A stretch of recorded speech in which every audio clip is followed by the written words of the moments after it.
This is Interfering Neurotic with me, Dr. Ash King, and mindfulness coach Darren Larson, where we navigate a life lived with the curses and blessings of big feelings. Today we explore the art of the overshare.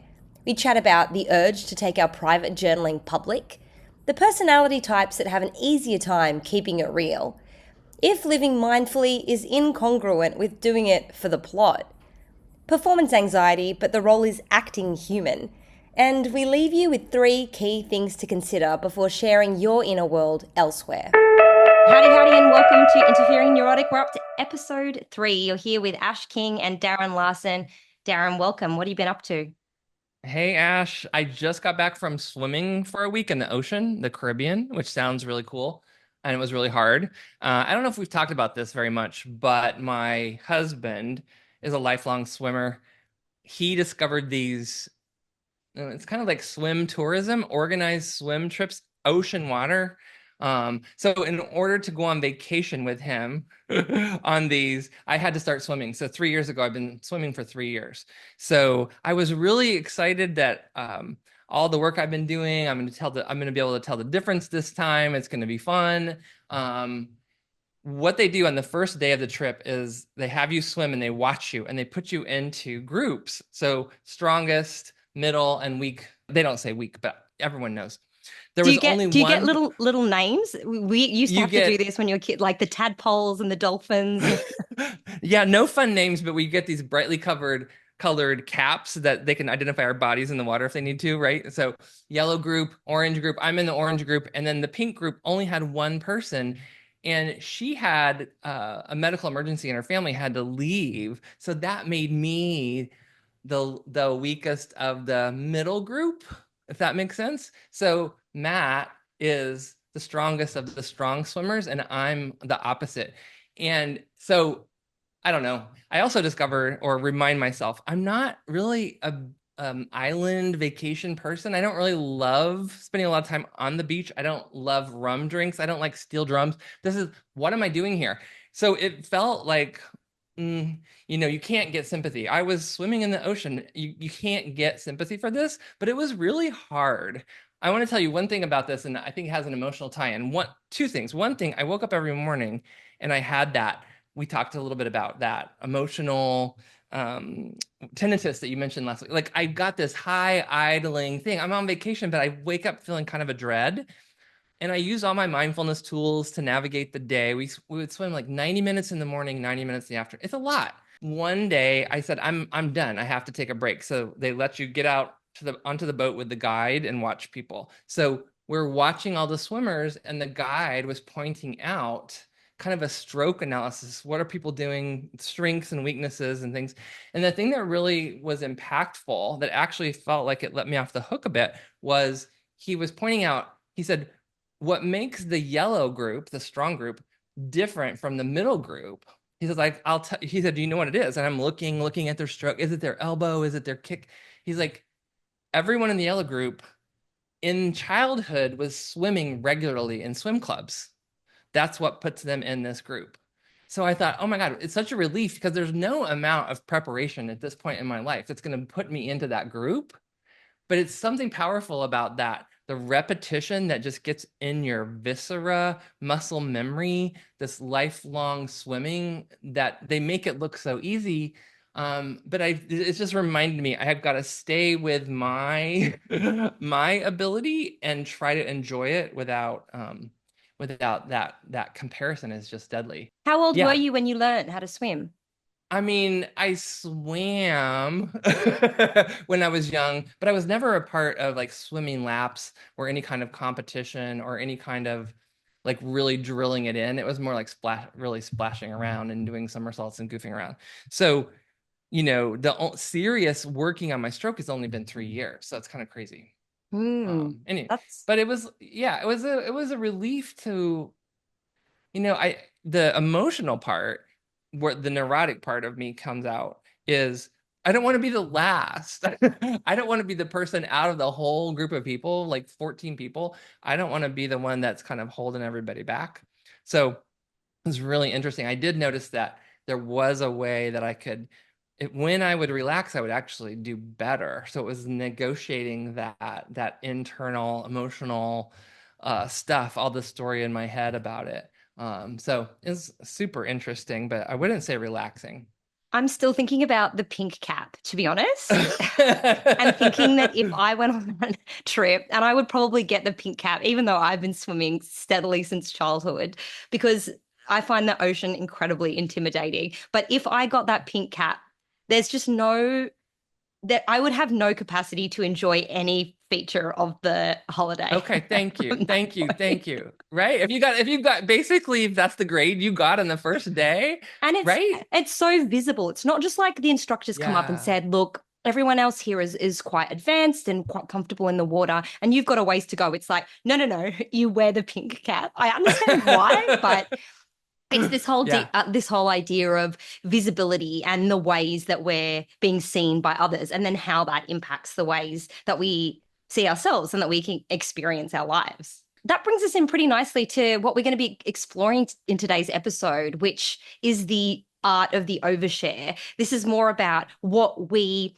Uh, decide that we're going to disclose and share with other people, and then how other people are going to be, receiving that. So this idea of visibility, because we all have to exist in a world populated by other people and in yeah. different ways now, considering that we have the internet and we can be seen in a lot of different ways.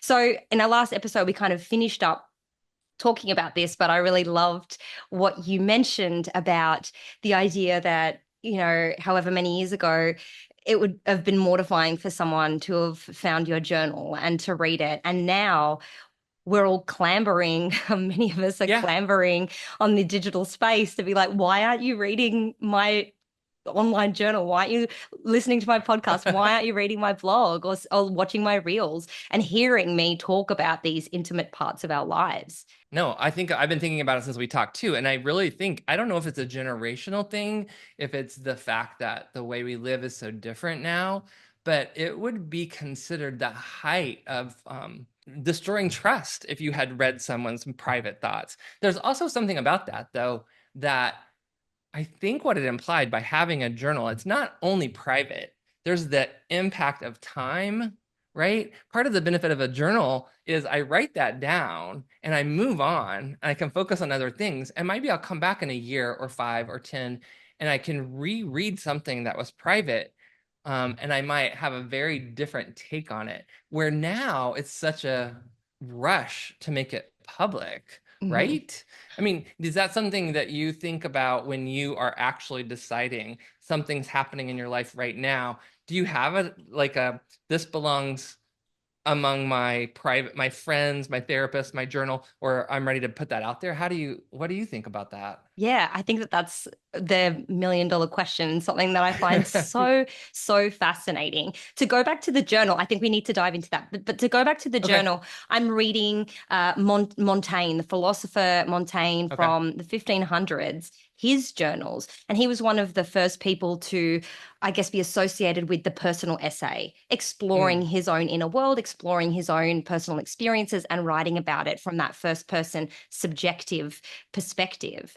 And I've got another friend at the moment, she's reading Anais Nin's journals. So sure. people have had their journals published, throughout the past at least 500 years. We've gotten this sort of personal insight of someone's experiences as it was occurring. So these people weren't writing to think one day I'll publish it, or maybe they were subtly being like, oh, imagining how this might be perceived from the outside. But I do think that we have a delicious need to see and hear and understand people in their Mm, raw unfolding.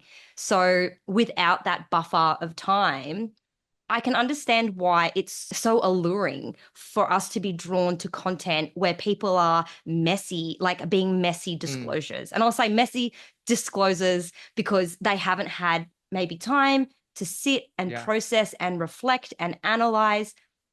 It's very much that emotional, instinctual urge to just Mm. get it out. Are you ever drawn to this content? How do you receive this content when you see it happen online?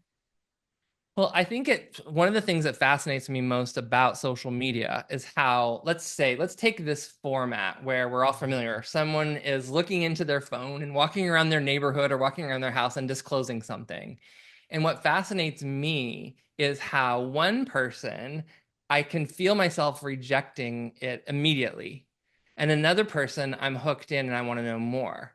And I can't really pinpoint what that distinction is. In fact, I struggle with this because to promote my work, it seems like the world wants me to pick up my phone and walk around my neighborhood and talk into it.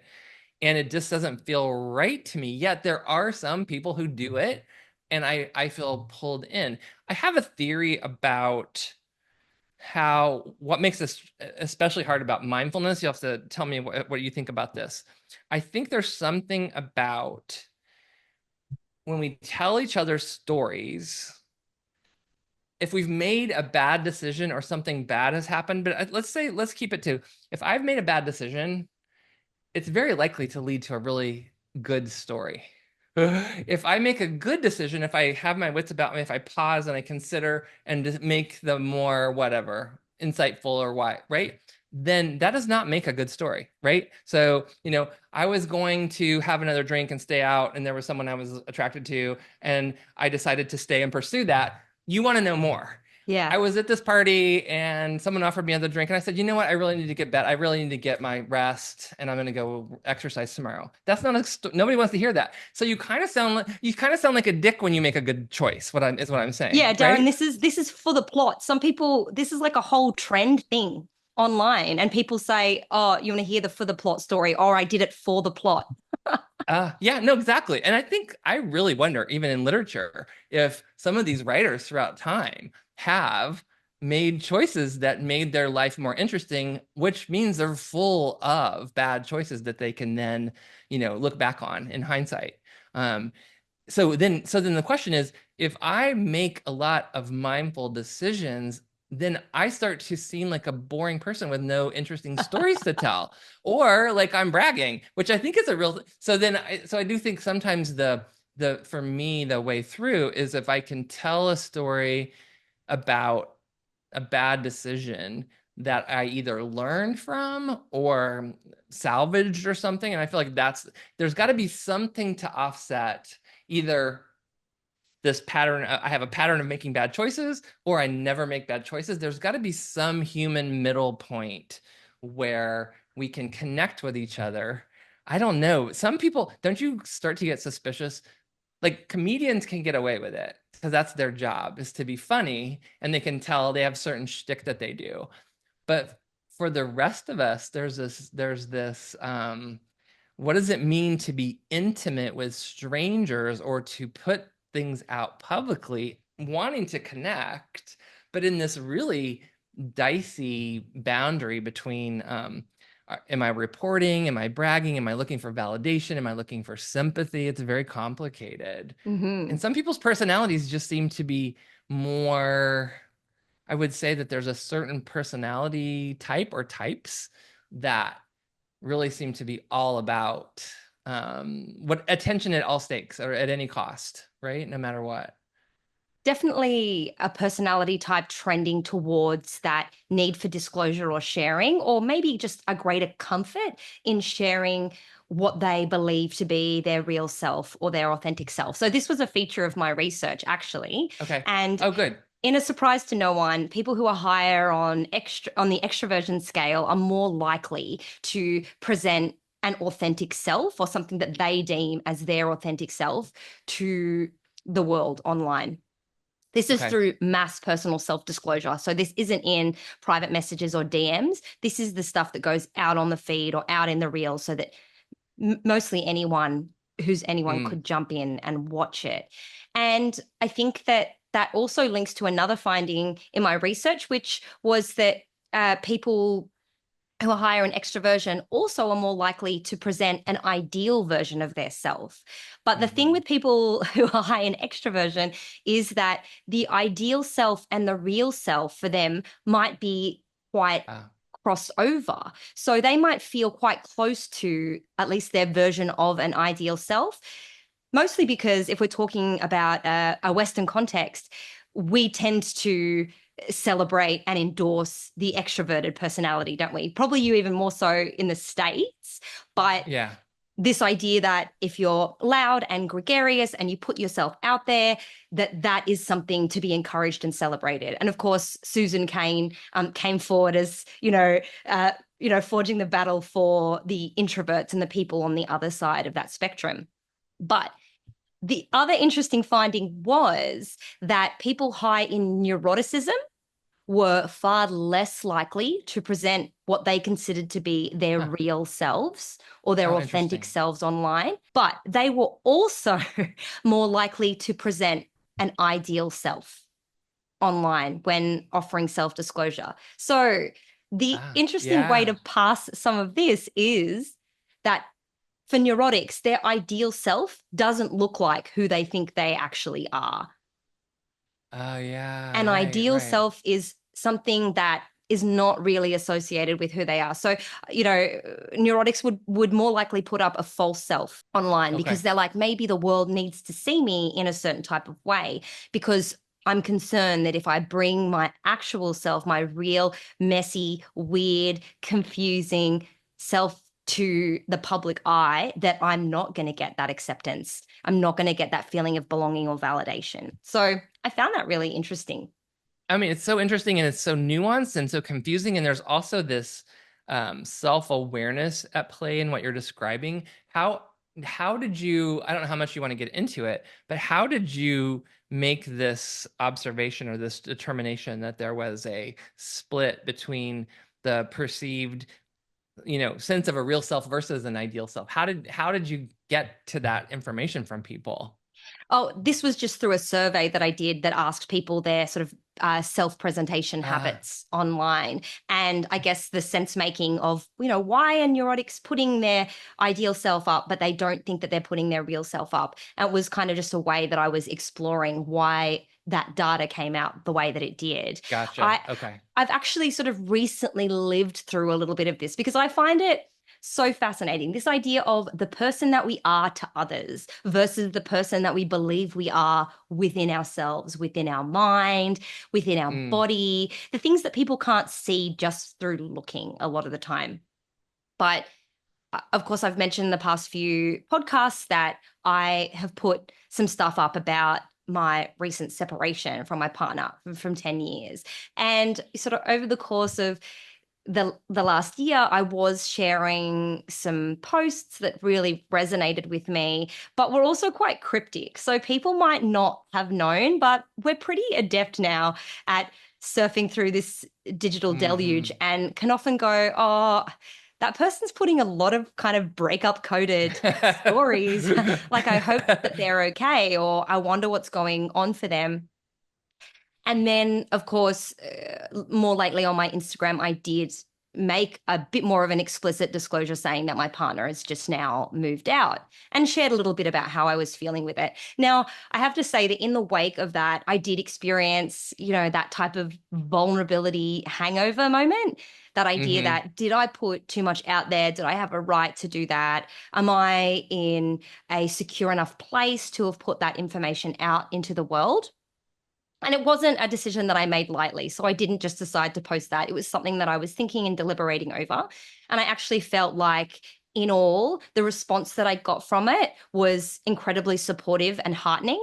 And also on a later date, I had people who I met that I hadn't seen for a long time, but who follow me online. And they were able to already understand this piece of Mm. information when they saw me. It meant that they could be sensitive, and it meant that they can also inquire openly. And it was interesting because someone I went to uni with has recently transitioned, and I hadn't seen them before they transitioned. So he came up and spoke to me and was like, "Oh, I look very different to you, than to you, how you must remember me."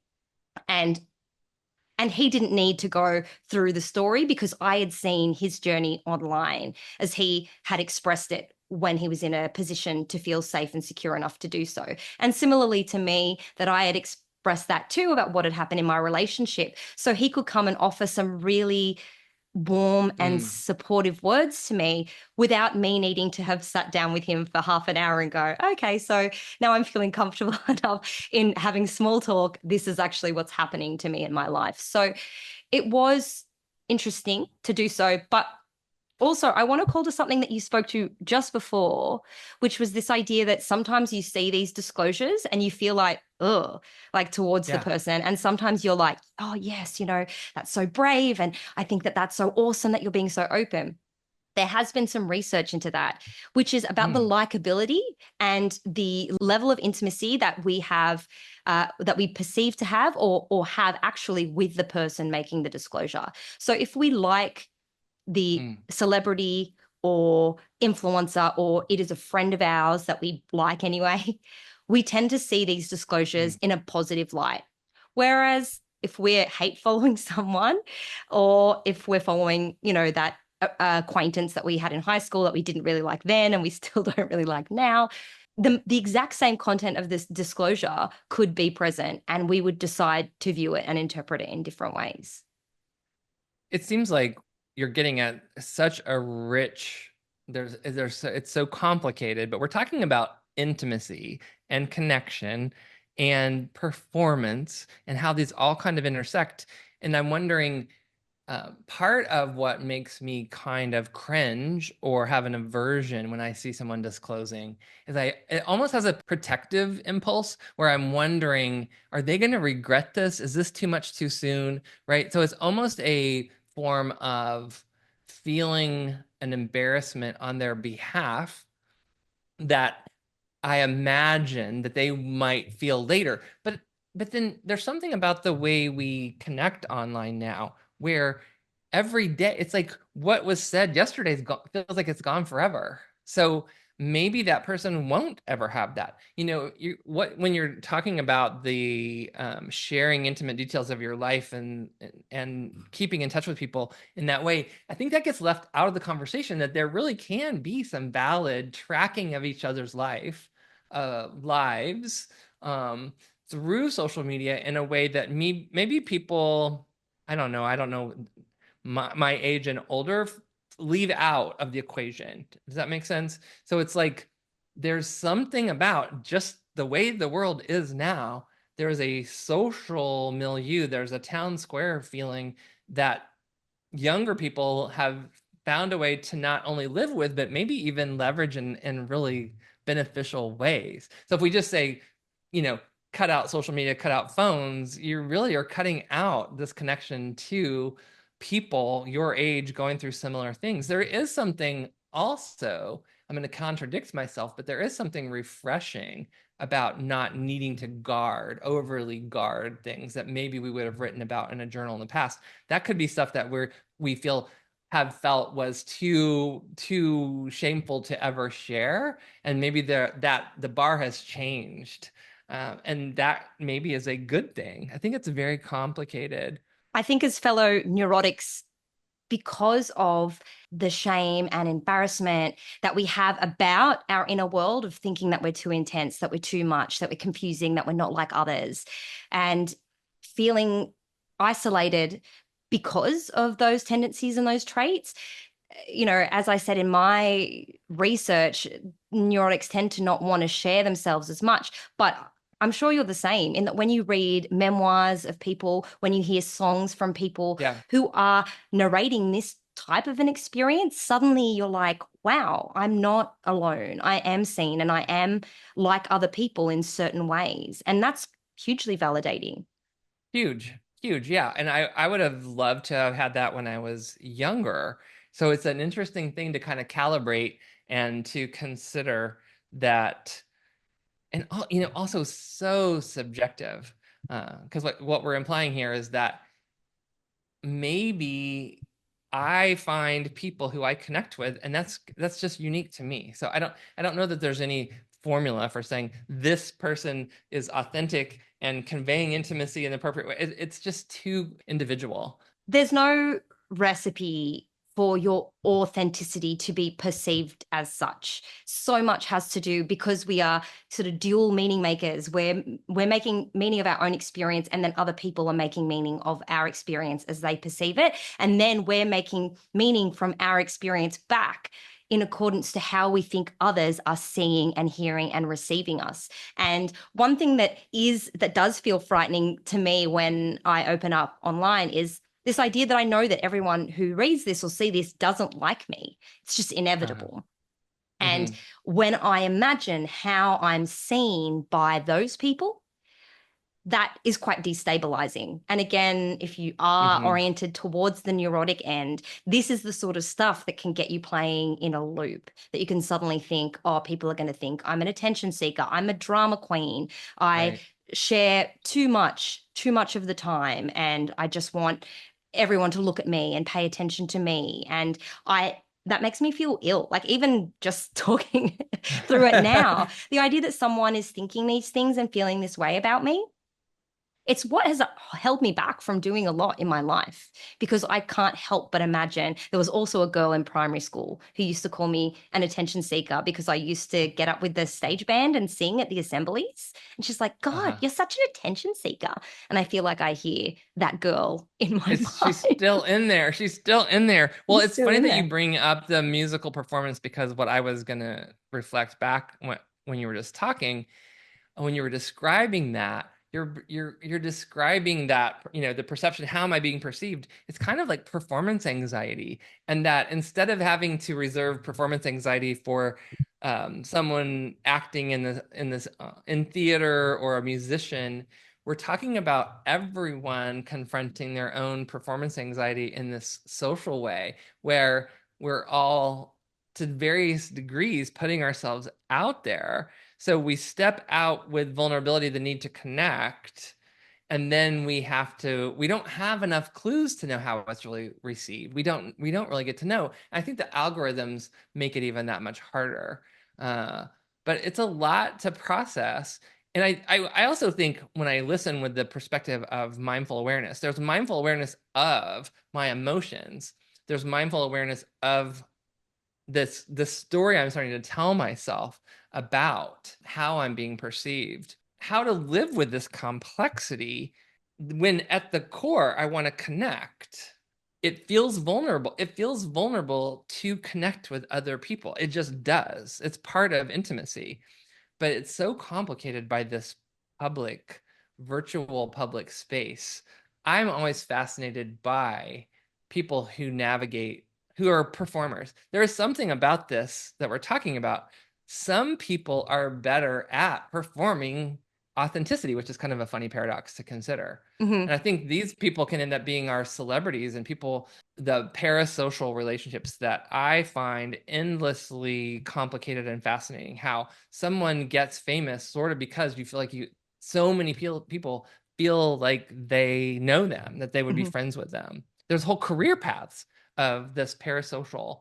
And I'm always very suspicious of having to perform authenticity professionally as part of who you are in the world. That's a lot. That's a lot for a person to navigate. For me to promote my work, the ideal scenario would be to just embrace that. Let me step up and be the guru and have everybody project onto me that I've got everything figured out.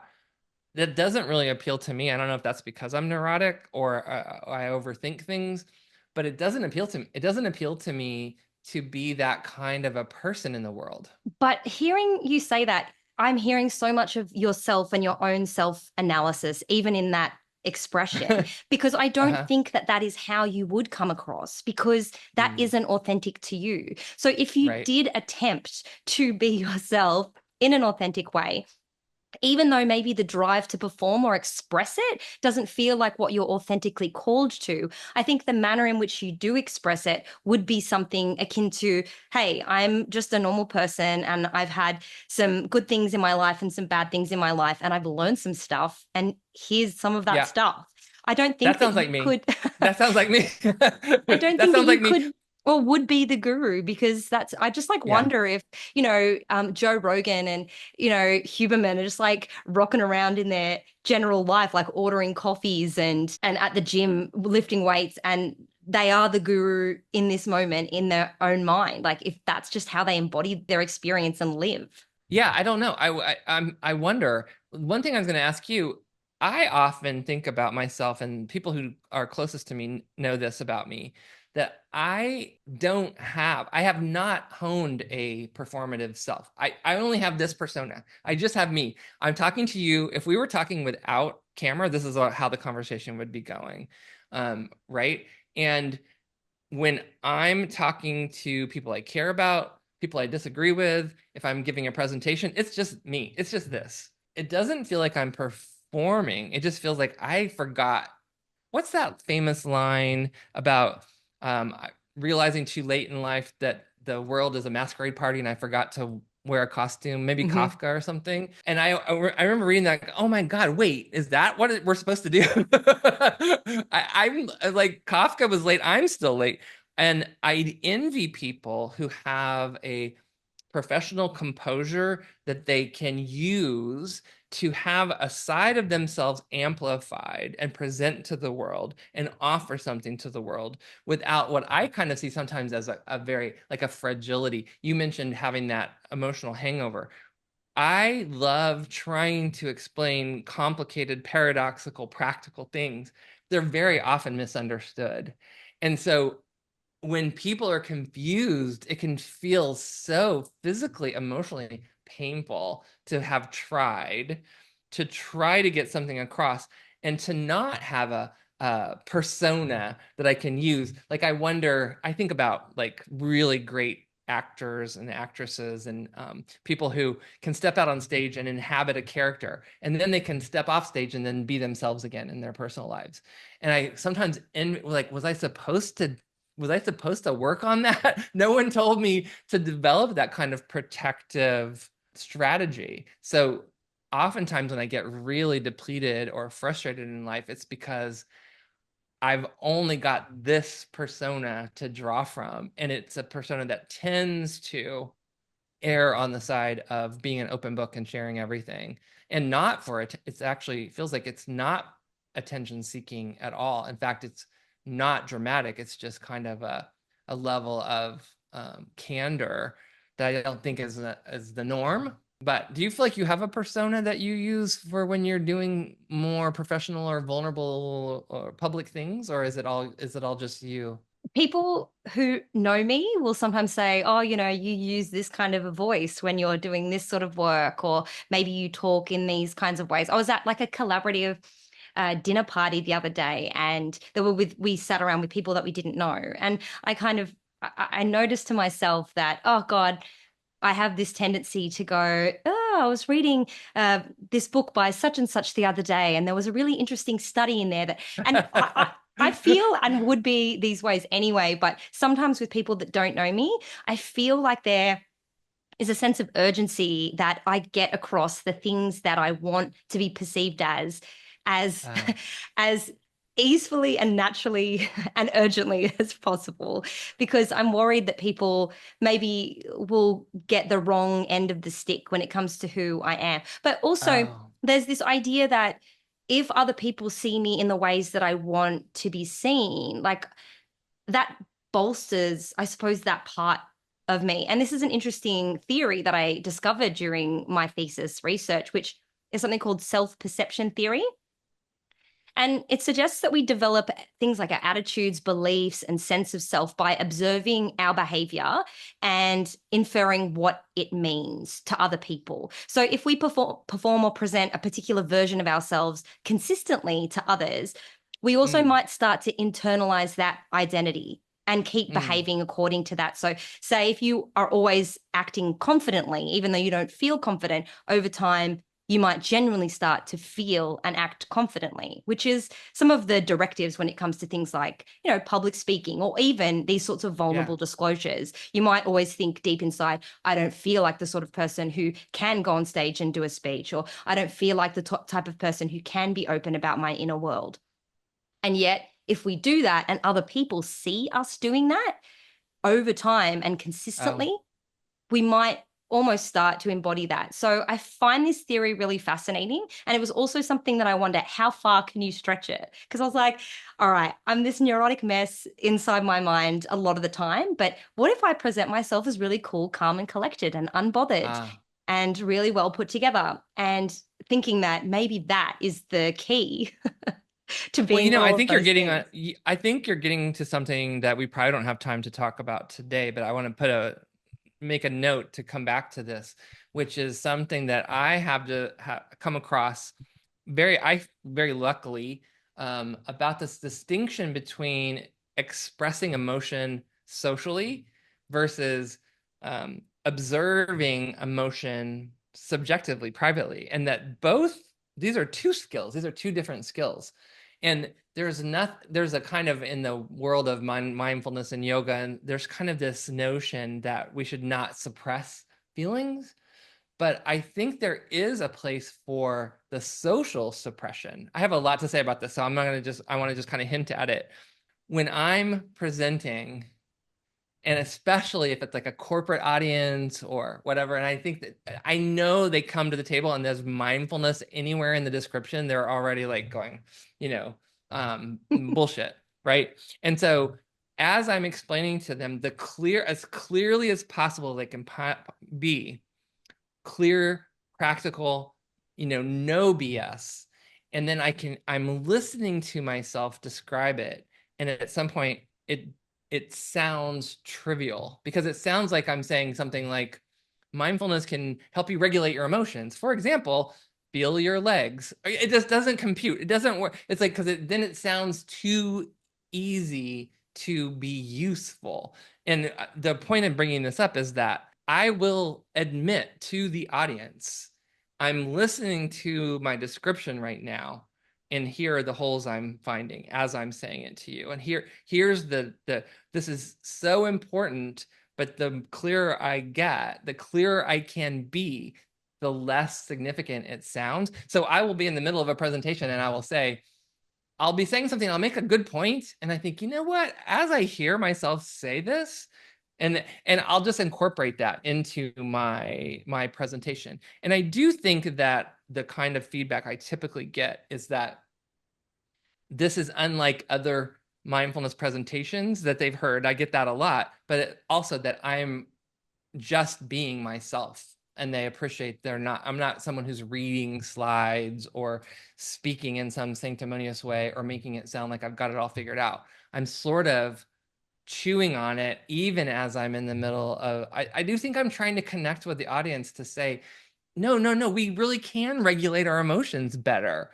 And it might not sound like it, but when people first started hearing about physical exercise, they probably didn't think that was worth doing either. So I often feel like I'm trying to encourage something that people just don't have a mental model for because it's not popular. It's not popular to regulate your emotions in any kind of intentional, tangible way that you can practice as a skill, I think. So yeah, anyway. And I imagine it's even harder when you're talking to an audience that you have the anticipation won't be as receptive to these ideas, because Totally. suddenly in their mind, you've created yourself, or you've interpreted yourself and your messages as they would, or as you perceive them to do. And this is Yeah. one of the main things of imposter syndrome, right? When we think that we're putting ourselves out there or sharing our work and other people are like, that person shouldn't be there, that person doesn't deserve to be on that stage, that person's talking bullshit, they don't know what they're on about. And it becomes more difficult for us to then do the speech or share the Yeah. presentation, put that work out there, because of who we believe we are in the eyes of others, who we think already aren't going to be that receptive or accepting of us. Well, I think I've said to you before privately that I find myself in this real weird sliver because there's the mindfulness culture, mindfulness world, which is its own bag of trouble to me. And then there's the total skeptics. And it's really, I feel misunderstood by both sides and simultaneously really energized by that challenge. Mm-hmm. But I feel like I'm energized by a doomed challenge. Like I don't know that it's possible. It's too narrow. And so I maybe somebody in the future will figure out how to communicate it better than I ever have. Well, I don't know. you're not done yet, Darren. And When I'm not done yet. I'm not done yet. I agree. I think that there is a very much a type of performance that's expected in the wellness and mindfulness spaces. And sometimes when you don't join in on that type of a performance, you feel like, oh, I don't quite Yeah. belong here. And maybe, but I know that the people who are doing this, their audiences are listening to them. So maybe I need to speak more in that Yes, way. that's it. But then it doesn't feel authentic It's not me. It's not to me. talk like that. I feel And like it's also the meditation has kind of got the kind of a California vibe, a West Coast vibe, and I've got a very Midwest vibe. So I have to stick with my Midwest. It does, yeah, I can't even pretend to be Californian. So when I was thinking of the theme of this podcast, I was just hearing the Goo Goo Dolls Iris lyrics in my head. I don't want the world to see me because I don't think that they'll understand. But uh, everything's made to be broken. I just want you to know who I am. So there's that paradox there. It's like I don't want to be seen. I don't want anyone to see me because I don't think that they'll understand. And this is that, I guess, again, that idea of this neurotic persecution. If you see me in my fullness, in my mess, in my weirdness, you're not going to like me or you're not going to understand this. But I want you to know who I am. I just want you to know. How is someone going to know you if you don't let yourself be seen? it's the core of intimacy, and thank God for the poets and the musicians because intimacy feels uncomfortable. We don't talk about this, and that's exactly right. We need to go towards that kind of discomfort to have healthy intimacy. But it's an art. It's a delicate, intimidating art. And I want to leave everybody with a couple of takeaways today after Great. our talk, because sharing our inner world is something that we're all going to have to do at some point if we want to have intimate and close relationships. But sometimes it's difficult to understand, okay, well, what should I be considering when sharing my inner world? And I think there's three things that we really need to think about here before going there. The first one is, who are you sharing with? Who are you choosing to share your inner world with? Does this person have a proven track record of being an Mm, active listener and supporter? Have they earned the right to hear your story? And often right. The disclosures, trust. the trust, Yeah. often disclosures are more about feeling seen and accepted. So we need to be mindful that the people we choose to open up to have that capacity, because Totally. it's already an uncomfortable and vulnerable act. So if you're already feeling uncomfortable sharing with other people in your orbit, maybe you need to get some practice through journaling or even talking to yourself. In some of the hardest times of my past year, I had conversations with myself out loud in private. Hmm. Of course, you can also go to therapists and counselors to practice this skill of opening up in a place, a non-judgmental and safe place. That's the who. Who are you sharing with? And the next one is Hmm. where and how is this world being shared? Are you writing a memoir about the hardest years of your life that have to go through a number of rounds of editing and proofreading, and then it's going out to the whole world? Are you sitting down one on one with a friend somewhere where you both feel safe and comfortable and open? Or are you on a first date and you're going Right. full into your traumas straight off the bat? Or you're about to see a really loud gig for the next hour and a half and you've just decided to spill all this really intimate stuff 5 minutes before they start? Or are you going online and are you feeling this heightened emotion and just sharing everything that you're feeling and going through at that time with everybody? The Hmm. environments that we choose to disclose in can impact the type of response that we get back from it. So that's For something else to sure. consider. And I think the final one, and you've touched on this already, is the why. What is the intention behind your disclosure? Now, there's likely to be multiple motivations here, and they can be difficult to untangle. Is it to increase intimacy and to feel Mm. seen and valued? Is it to go, I'm going through something, it's big and it feels big to hold, and I want to let some of it out as a bit of a release? So is it practice opening up, practice being vulnerable? Is it to get some needs met? Do you need advice? Do you need support? Do you want attention? Do you want acknowledgement? So there's a lot of Hmm. things that can be driving us to disclose and to share. And I think that's important that we have at least some idea of what it is that we're hoping to get out of it. It might shape and change the way and the places that we decide to disclose. And I'll just say one last comment about that. The last one, when I think about sometimes we don't have the right language for what is it we need? Why am I doing this? What is it? And one thing that's been useful to me is to think about not just connection, but I need to feel close to people that I care about or I trust, right? So I sometimes frame it in terms of, will saying this lead to feeling closer, or will not saying it make me feel like there's this distance? So I don't know. That's the way, one way I orient that last takeaway, is to think about, to the best of my predictability, ability to predict this, could this lead to feeling closer? Mhm. Or based on past experience, if I say this, could I feel actually lonelier or more estranged or distant? So, and I also add that it's an ongoing experimentation, that sometimes we just have to jump in and take the risk and say, I think this is why. And we can just look back in hindsight, the near hindsight, and start to see, you know what? Maybe next time I'll wait a little, right? Maybe I'll try to learn from my experimentation to make better predictions in the future.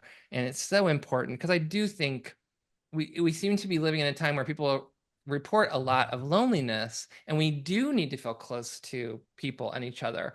And sometimes that impulse towards sharing it with the world, we might be able to scale that down and find people even closer in, that we can actually connect with. So could fill that need too. I just saw this Esther Perel quote, which was, loneliness is most painful not when we're alone, but when we are misunderstood, rejected, ostracized, or ignored by the people around us. Exactly.